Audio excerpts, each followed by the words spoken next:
இன்னைக்கு சண்டே இல்லையா? காலையிலேயே ஹஸ்பண்ட் அனுப்பி விட்டாச்சு. மட்டன் வாங்கிட்டோம் சொல்லி. 1/2 கேஜி மட்டன் வாங்கிட்டு வந்திருந்தாங்க. அத நல்லா வாஷ் பண்ணிட்டு, குக்கர்ல சேர்த்து கொஞ்சமா இஞ்சி பூண்டு பேஸ்ட், ஒரு தக்காளி, ஒரு வெங்காயம், கொஞ்சமா கருவேப்பில, கொஞ்சமா மஞ்சத்தூள் சேர்த்து, 1 கப் தண்ணி சேர்த்து ஒரு 4 விசில் விட்டு எடுக்கிறதுக்காக வச்சுட்டேன்.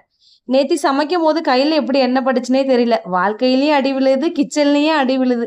எப்படி விழுதுன்னு தான் தெரியல. லைட்டா தான் பட்டுச்சு. அப்படியே கொப்பளம் மாதிரி ஆயிடுச்சு. அது ஒரு மாதிரி வினு வினுன்னு வலிச்சுட்டே இருக்கு. ஒரு ஆர்வத்துல சமைக்கும்போது இப்படியெல்லாம் படுமான்னு கூட நான் யோசிச்சிருக்கேன். ஆனா கிச்சன்ல நிக்கிற நம்மளுக்கு கத்தி எப்படி படுது? கையில எப்படி என்ன படுதுன்னே தெரியல. அங்கங்க தழும்புகள் இருக்க தான் செய்யுது. இருந்தாலும் நம்ம சமைச்சு குடுக்கறத ரசிச்சு சாப்பிடுறாங்க இல்லையா? அதுவே பெரிய சந்தோஷம் தான். இன்னைக்கு எப்பயும் மாதிரி தான் இன்னைக்கு மட்டன் குழம்பு ரெடி பண்ணியிருந்தேன். டேஸ்ட் செம்மையா இருந்துச்சு. தேங்காய்லாம் அரைச்சு ஊத்தி சூப்பரா ரெடி பண்ணியிருந்தேன். நம்மளுக்கு ஒரு சில ஆக்டிவிட்டீஸ்லாம் இருக்கும். டான்ஸ் ஆடுறது, பாட்டு பாடுறது அந்த மாரி. எனக்கு பாட்டு பாடுறதுக்கு ரொம்ப பிடிக்கும்.